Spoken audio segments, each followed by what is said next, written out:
আধুনিক প্রযুক্তি সম্প্রসারণের মাধ্যমে রাজশাহী বিভাগের কৃষি উন্নয়ন প্রকল্পের আওতায় কৃষি সম্প্রসারণ অধিদপ্তর পাবনা সদরের আয়োজনে পীরপুর গ্রামে রোপা আমন ধানের ব্লক প্রদর্শনীতে রাইস ট্রান্সপ্লান্টারের মাধ্যমে চারা রোপণ কার্যক্রমের শুভ উদ্বোধন অনুষ্ঠিত হয়েছে।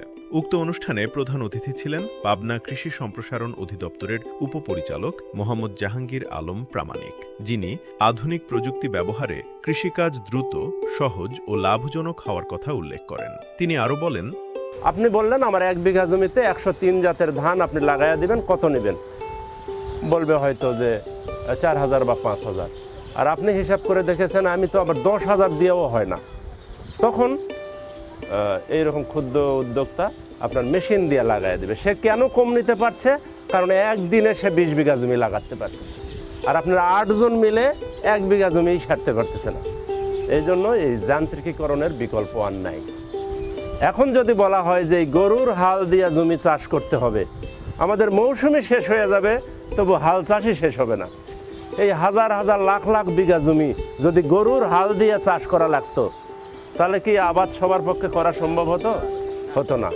এখন ধান আমি একসাথে কাটবো, আমি ওই লেবার দিয়ে যদি ধান পিটা শুরু করতাম, কবে ধান পিটা শেষ হবে?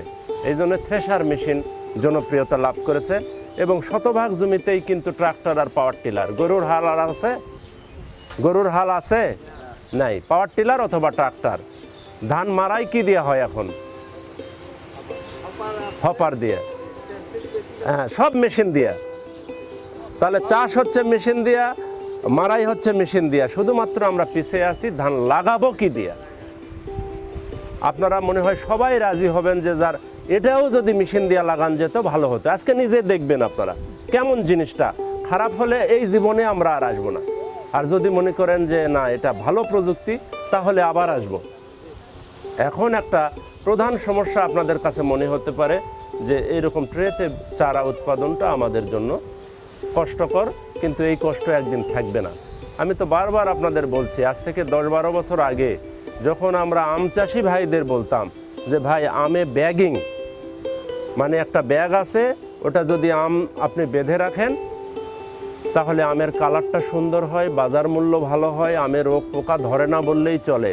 কৃষক ভাইরা হো হো হো হো করে হেসে উঠলো যে এই অফিসার পাগল হয়ে গেছে।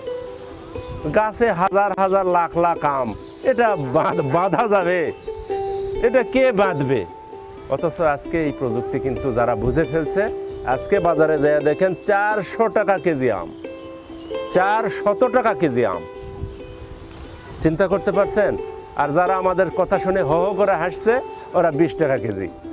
ওরা বেচে সেই 3 মাস আগে বেচা কিনা শেষ। এ পর্যায়ে উপস্থিত কৃষকদের মধ্যে থেকে এই নতুন প্রযুক্তি সম্পর্কে তার অনুভূতি ব্যক্ত করেন। হ্যাঁ, এই যে চারা ট্রেতে জন্মানোর কারণে আমরা চারা নিয়ে যা মেশিনে দিচ্ছি, আর মেশিনে দেওয়ার পরে দ্রুত মাটি এই চারাগুলো ধরে নিচ্ছে, শক্তি বৃদ্ধি পাচ্ছে, অতি তাড়াতাড়ি চারা বোধ হয়ে যাচ্ছে। কৃষি সম্প্রসারণ অফিসার মোহাম্মদ রাব্বি হাসানের সঞ্চালনায় অনুষ্ঠানে সভাপতিত্ব করেন পাবনা সদর উপজেলার কৃষি অফিসার জাকিরুল ইসলাম। বিশেষ অতিথি ছিলেন ডিএই পাবনার অতিরিক্ত উপপরিচালক শস্য মোহাম্মদ লুৎফর রহমান ও কৃষি তথ্য সার্ভিসের সহকারী তথ্য অফিসার বাদল চন্দ্র সরকার। এছাড়াও পাবনা সদর উপজেলার কৃষি অফিসের মাঠ পর্যায়ের কর্মকর্তা, কৃষি তথ্য সার্ভিসের প্রতিনিধি ও স্থানীয় কৃষক কৃষানীরা উপস্থিত ছিলেন।